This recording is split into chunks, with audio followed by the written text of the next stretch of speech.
¿Ya estás viejo? ¿Sentís los años pasar? O capaz empezaste a sentir eso que no entendías de más joven. Eso que no creías que te iba a pasar y que ahora te parece que no tiene sentido que te pase.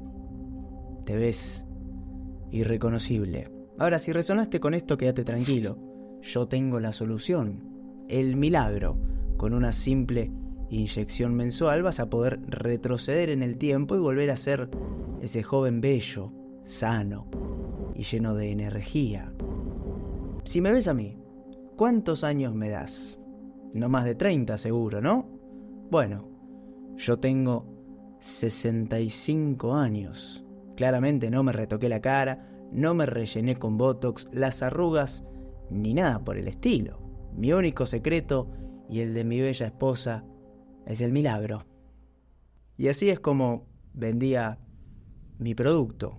Sé lo que estás pensando, que suena como infomercial de los 90 hecho con 2 mangos. Y tenés razón. Pero ten en cuenta que yo no publicito lo que vendo.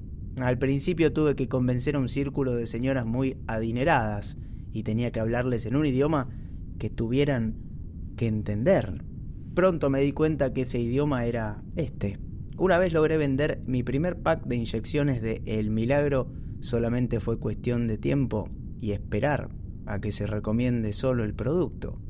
Estaba convencido de que con el boca en boca era suficiente, aunque ese era el único camino posible. Es que en realidad no hay forma de que pueda vender este producto de manera legal. El proceso de producción de la materia prima es un poco problemático. Si hoy en día la gente se preocupa mucho en comprar productos veganos que no hayan sido hechos a base de crueldad animal, olvidémonos de que acepten mi fórmula milagrosa. Y es que eso es. Pero, ¿cómo una droga que te rejuvenece 30 o 40 años en un par de días puede llegar a ser de fácil producción? Requiere de mucho trabajo y mucho sacrificio. Semejante logro no llega solo, hay que ensuciarse las manos. Si hay algo que sí hice en la vida, es ensuciarme las manos.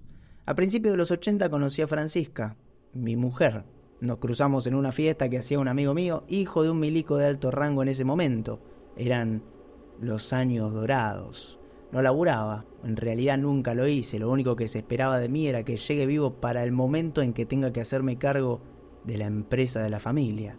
Francisca tampoco trabajaba, pero no venía de una familia de doble apellido como yo. Ella se había colado en la fiesta esa noche.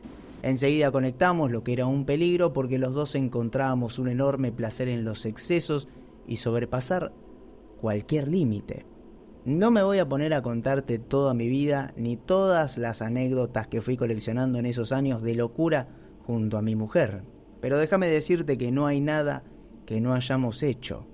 No, nada. Ninguna droga por probar, ningún tabú sin experimentar. Sinceramente, no sé cómo no te lo agarraste antes, dijo el médico que atendía a toda mi familia. Para mediados de los 90, con Francisca, como millones de personas en el mundo en ese momento, nos contagiamos de una enfermedad en la que, en ese momento, no había cura. Si eras alguien con cierto poder adquisitivo y una agenda repleta de gente poderosa, podías llegar a conseguir un tratamiento experimental. Por supuesto que lo conseguí para mí y mi mujer, pero eso significó dejar atrás nuestro modo de vida, sin límites, sin cuidados y sin preocupaciones. Ahora todo era un cuidado extremo. Estábamos negados a tener que vivir de esta manera. No era justo. Y así empezó mi búsqueda. Me dediqué a recorrer todo el mundo, metiéndome en los rincones más oscuros y asquerosos, intercambiando favores con personajes por demás inescrupulosos, quemando hasta casi el último billete que heredé de mi viejo, que había muerto poco después de enterarse de mi enfermedad. Pero todo valió la pena. Estaba terminando mi viaje por África después de sufrir las situaciones más tensas de mi vida. Llegué a un pequeño país al que me había mandado un guerrillero que conocí ni bien llegué al continente. Como gran parte de África, este país se encontraba bajo una dictadura y se rumoreaba que el dictador era un loco de mierda.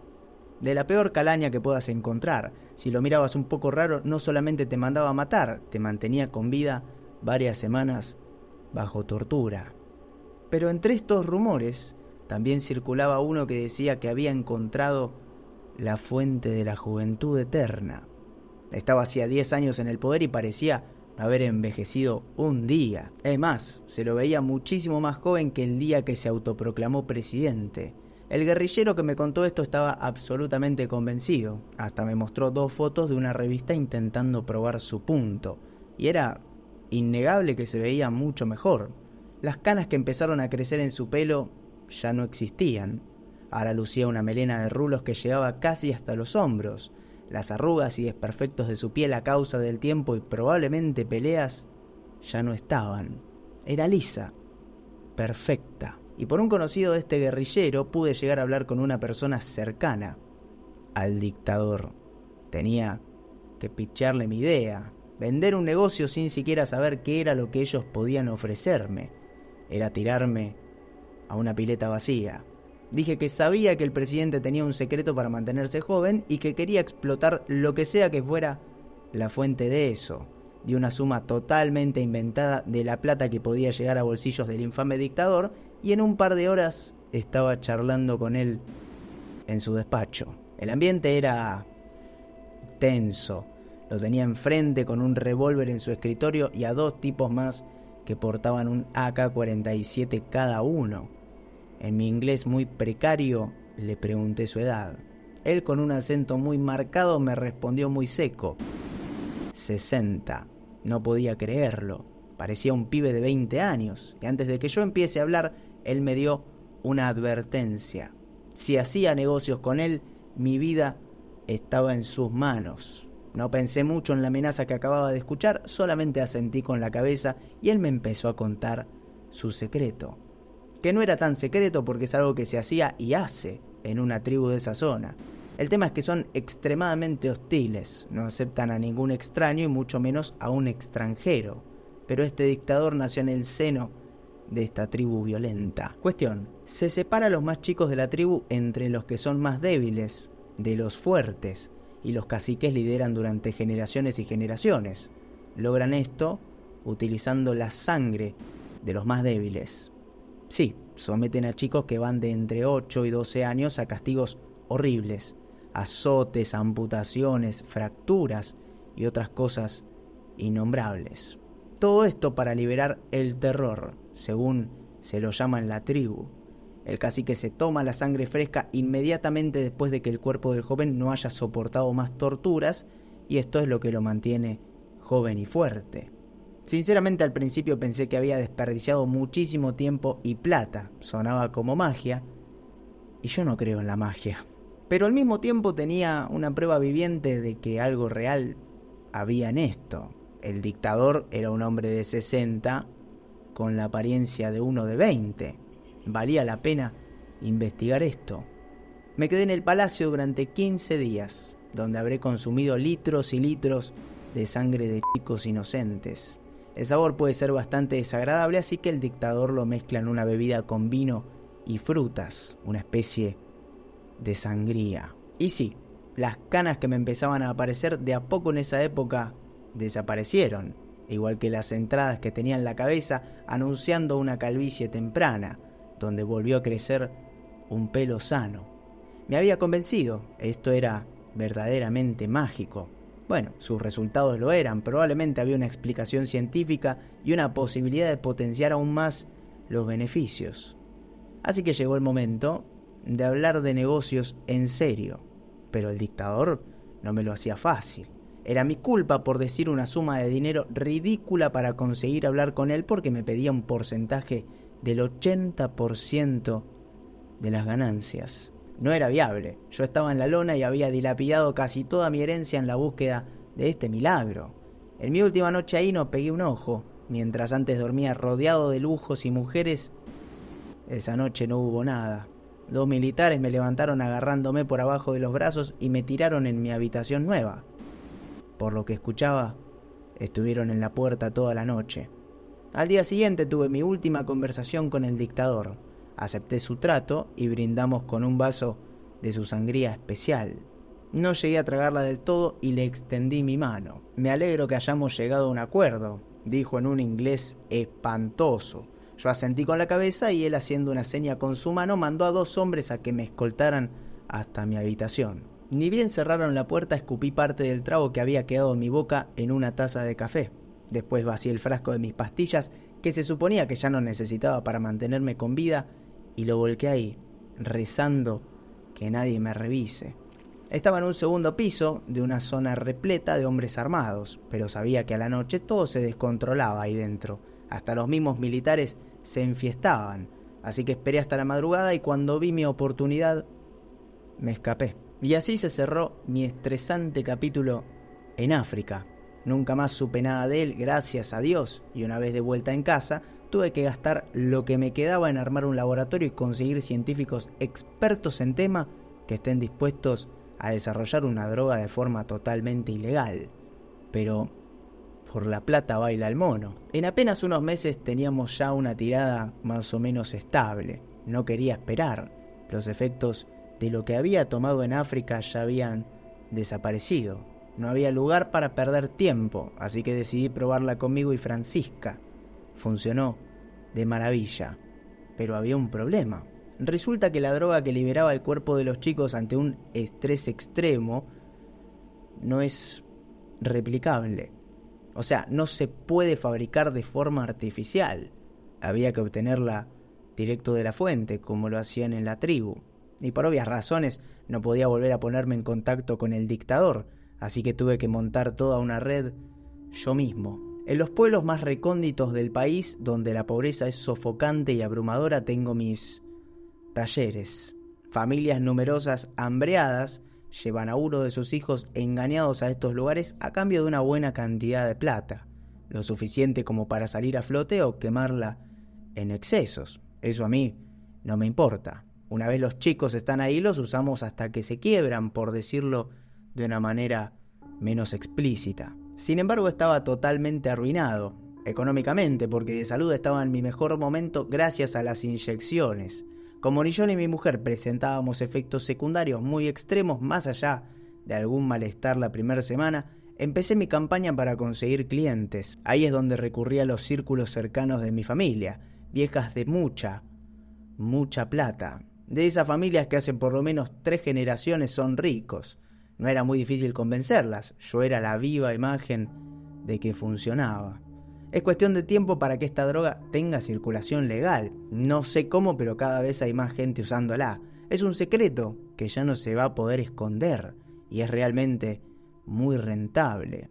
En poco tiempo pude recuperar toda la guita de la familia que me tomó años gastar. No creo que las farmacéuticas quieran perderse este negocio. Mientras tanto, la vida es buena y por fin volvimos al ruedo con mi mujer. Pudimos recuperar la vida que alguna vez supimos tener, lo que casi nos mata y tanto amamos. Nos mudamos a una quinta enorme donde somos anfitriones de una fiesta casi a diario. Todo está permitido y te sorprenderías de la cantidad de santurrones de la televisión que veo. Por fin podíamos vivir sin consecuencias. Nuestro sueño de vivir sin límite alguno se había hecho realidad. No solo eso, también era el dueño de la fuente de la juventud. Pero la vida parece un chiste. Justo cuando te sentís intocable, las cosas empezaron a oscurecer después de una de nuestras fiestas. Alguien falleció. No nos enteramos hasta 2 días después, cuando sentimos un olor raro. Es que nuestra casa es realmente enorme y no entramos en casi ninguna habitación. Era un pibe, realmente muy joven. No sé si llegaba a los 18 años. Lo encontramos sin ropa y con la boca blanca. Parece que era vómito seco. La habitación era un desastre, botellas y jeringas en el piso, bollitos de papel aluminio en las mesitas de luz. Alguien la había pasado muy bien, lástima que justo en el proceso le proporcionó drogas a un menor que dejó muerto en mi casa. No me voy a hacer el santo, nosotros sabemos que entran personas de todas las edades. Esto es un templo para los degenerados, pero esperamos que sean inteligentes, ¿no? Entre la desesperación de no saber qué hacer con el cuerpo y todo pasaron varias horas. Cuando volví decidido a enterrarlo en algún lugar de mi campo, lo vi distinto. Y no solo por la descomposición, sino que lo vi un poco más grande. Su cara estaba distinta, algunas marcas aparecieron de la nada. ¿Podía ser? No, no podía ser. Como pude, lo metí en una bolsa y lo arrastré hasta mi camioneta. Me alejé lo más que pude de mi casa, estaba en el límite con el campo propiedad del vecino, y ahí pasé el día haciendo un pozo. Y lo enterré. Ahora la cosa se pone un poquito más rara acá. Cuando volví a casa, Francisca no quería hablarme. Yo no entendía. De repente ahora tenía una conciencia, una moral. A mí solamente me preocupaba que esto salga a la luz. La vida de ese desconocido no podía importarme menos. También tenía un presentimiento, una paranoia que invadía mi mente. ¿Y si era un cliente mío y había muerto a causa de las inyecciones? Ya era muy tarde para comprobar lo de las jeringas y lo que había en la habitación. Había quemado todo. Fue algo que me molestó durante varios días, empezó a sacarme el sueño. Y con el tiempo lo fui soltando. Tampoco es que me cambió la vida. Seguimos haciendo fiestas.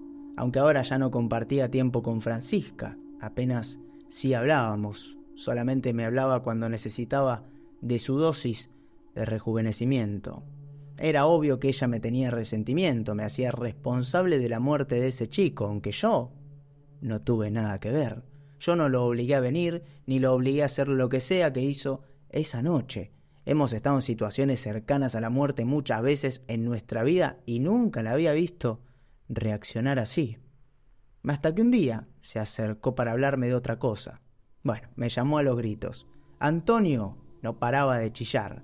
Fui hasta el baño de la habitación y ella estaba frente al espejo, agarrándose de la nariz de la que no paraba de chorrear sangre.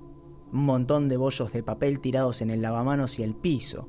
Mi primer pensamiento fue: tuve una noche larga. No es raro que después de una noche de excesos con cierto polvo pase eso. Así que le dije que no exagere, que no era la primera vez que le pasaba, a lo que me respondió con más gritos. Según ella no era eso, no consumía desde la fiesta en que encontramos al chico muerto. Me costaba creerlo, pero bueno, dijo que no sabía qué era. Probablemente la porquería esa que nos inyectamos. ¿Ahora era una porquería? Le venía teniendo mucha paciencia, pero estallé. Le dije de todo, cosas que ni siquiera pensaba ni sentía, solamente quería lastimarla. Se me quedó mirando y se fue, con la nariz ensangrentada. No tenía ganas de aguantármela con la cara de loca por la casa, así que me fui al boliche de un amigo. Pasé la noche ahí y cuando volví ella no estaba. Por el quilombo que dejó en la habitación parece que se hizo un bolsito y se fue. Desapareció casi un mes. No me preocupaba, esperaba que vuelva. Necesitaba su dosis o iba a empezar a envejecer y enfermarse rápidamente. Pero no volvió. Cuando llegó el día que me tocaba rejuvenecer me di cuenta de que ella se había llevado una buena cantidad de lo que siempre tengo en casa. Me dejó solamente un frasquito, tuve que ir al laboratorio en la ciudad y pregunté si ella había ido a buscar también.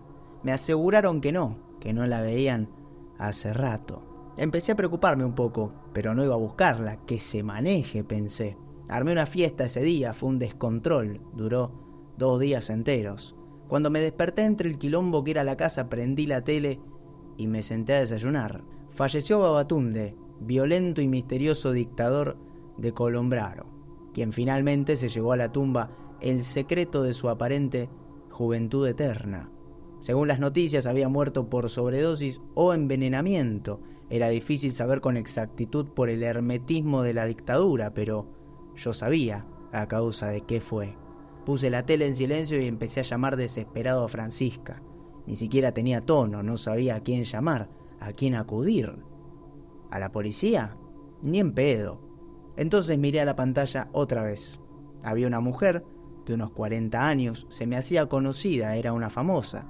No sé bien qué hacía, estaba llorando. El graf de abajo decía: habla la esposa de Berlotti, el conductor desaparecido. En un cuadro aparte mostraban fotos de este famoso conductor de televisión. Me sonaba la cara, por supuesto, pero sentía que lo había visto hacía poco. Y yo nunca lo conocí en persona. No fue cuando mostraron fotos de su juventud que me di cuenta. Era el chico que había encontrado en mi habitación.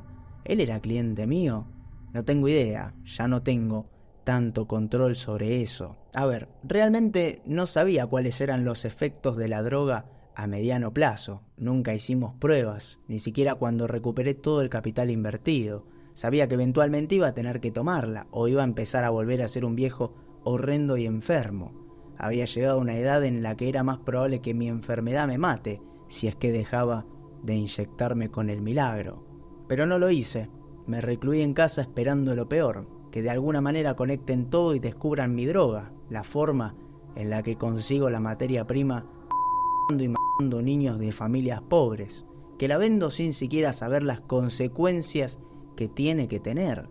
Tengo las manos sucias. Hasta que llegó el día que me tocaba renovar la dosis de rejuvenecimiento, pero sabía lo que podía pasar.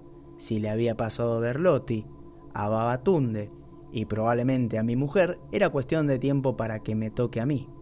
Pero no podía dejar de pensar en cómo iba a verme si no lo hacía, prácticamente pelado, con cara caída, el cuerpo encorvado y obeso.